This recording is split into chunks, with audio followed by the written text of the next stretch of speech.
Hi, I'm Stuart Spinks and welcome to episode 97 of my podcast, Beekeeping Short and Sweet. Well, what a week we've had.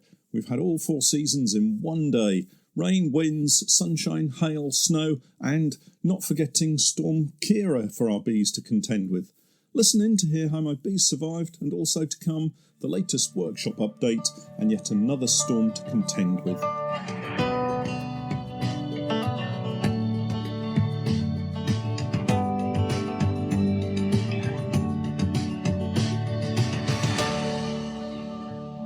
Beekeeping Short and Sweet, a beekeeping podcast for the inquisitive beekeeper with a short attention span.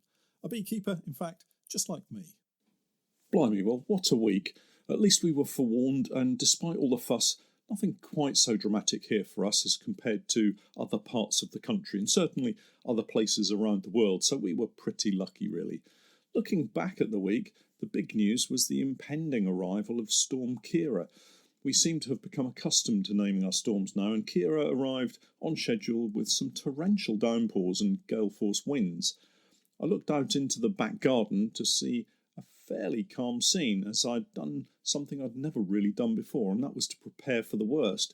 I'd moved all the likely flying objects into the garage, the usual empty pots and trays from my gardening exploits, a couple of old honey buckets that I use, well, for pretty much everything in the garden these days, all except filling with honey, of course. But I could see those sailing through the skies, so they all went into the garage. Plants in pots were moved to sheltered corner locations. Bear in mind that my back garden is only 5 metres by about 7 metres at the most, maybe not even that big. I did a lot of fishing in years gone by, so I'm quite good at overestimating. Anyway, everything was tucked away for Storm Ciara to arrive, and she was perfectly on time.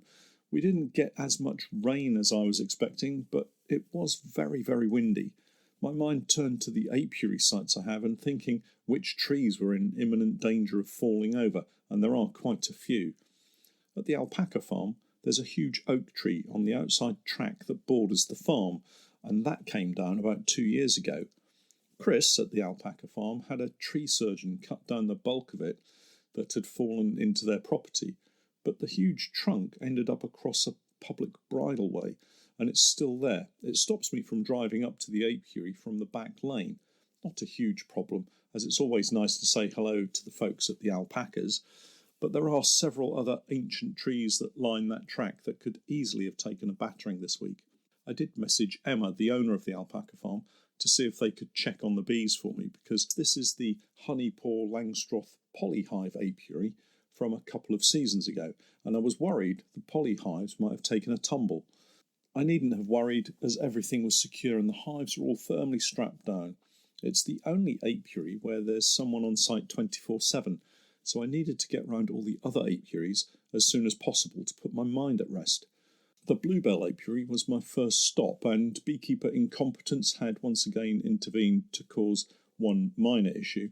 At the last visit to feed Apipasta fondant, I'd forgotten to put the stone brick back on top of one of the BS Honey 2-in-1 nuke boxes, and the roof had been blown off.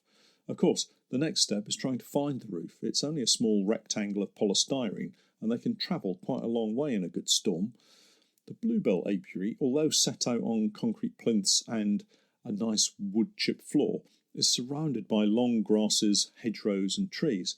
Idyllic on the right day, but when you're trying to find a thin slab of polystyrene, it makes for a more tricky search. The sensible thing to do is start at the hives and scan around, searching the ground all the way up to the hedge line and up into the bushes and trees that form the boundary. Nope, nothing there. Perhaps a walk through the long grass will reveal where the roof has vanished to. Nope, not in the long grass either. Now I'm starting to get frustrated because it was my fault in the first place that this happened, and I need to be getting over to the other apiaries. I pretty much gave up looking, walked back to the truck, and of course there beside the access gate in full view was the nuke roof. I still can't understand how I drove straight past it without seeing it, but at least I'd found it. Roof and brick back on, and I was off to the next apiary. I have to say I was quite pleased with myself. Just a few days earlier, Steph and I had driven round all the apiaries, adding straps to those nukes that I thought were most vulnerable, and all the hives and nukes were still safely strapped down. All that is except one hive at our fishing lakes, which had one of those dreadful apex roofs on.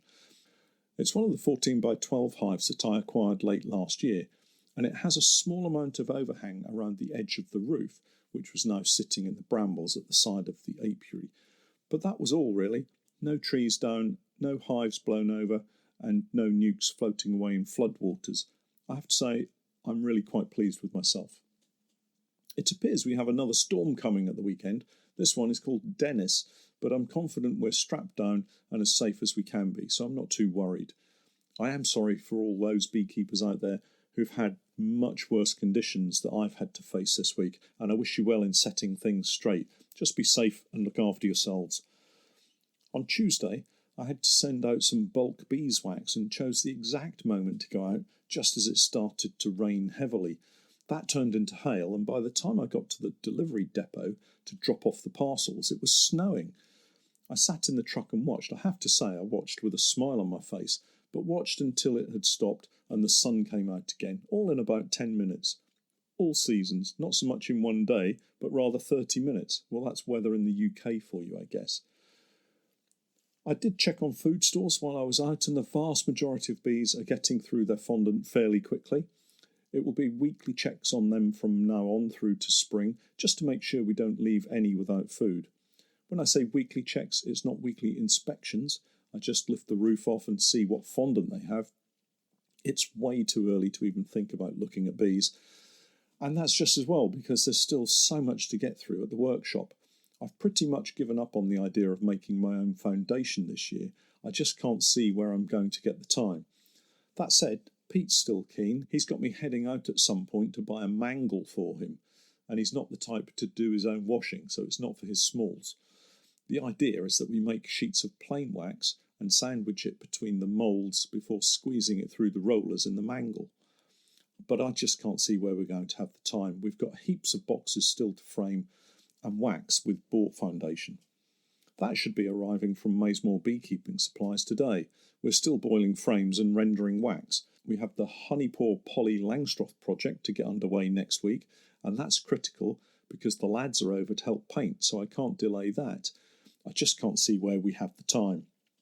No doubt I'll turn up at the workshop and the Elves will have created a pile of perfect wax foundation sheets and piled them high on the bench. Isn't there an old story about a shoemaker and helpful elves somewhere, or did I just make that up?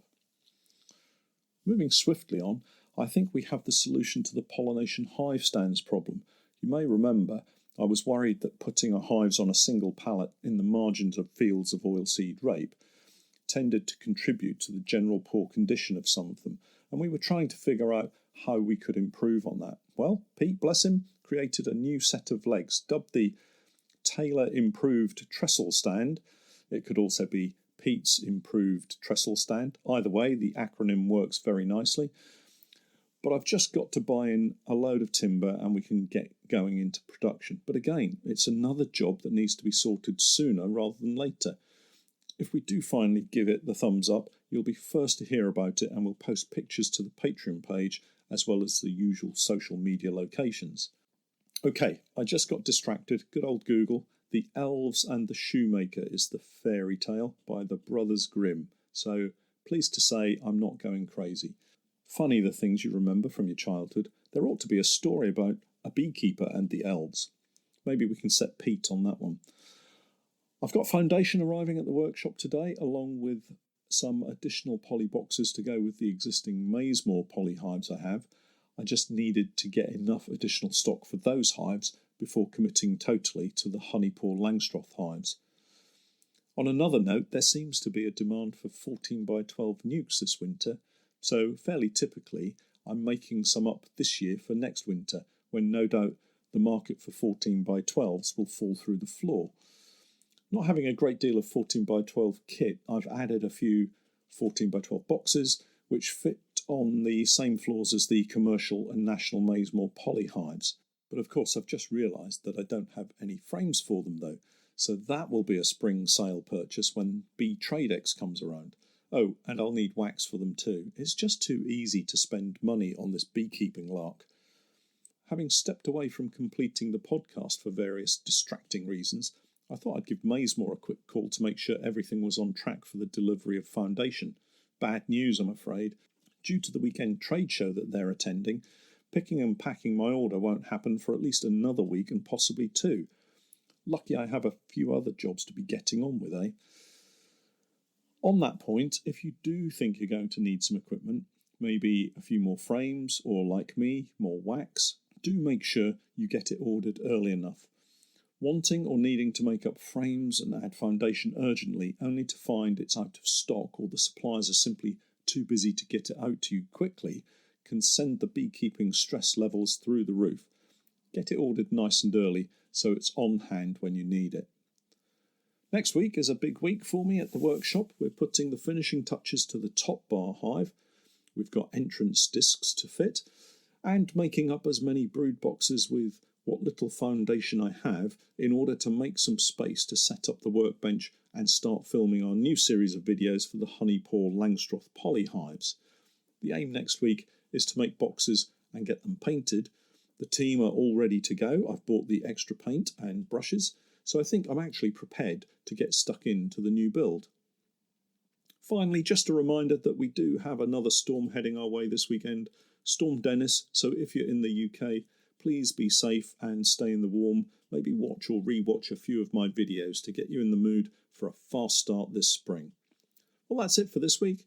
If you haven't checked out my Patreon page as yet, please do take a look. That's www.patreon.com/Norfolk Honey. Thanks for hanging around until the end of the podcast. Have a great week, and we'll catch up again soon. I'm Stuart Spinks, and that was Beekeeping Short and Sweet.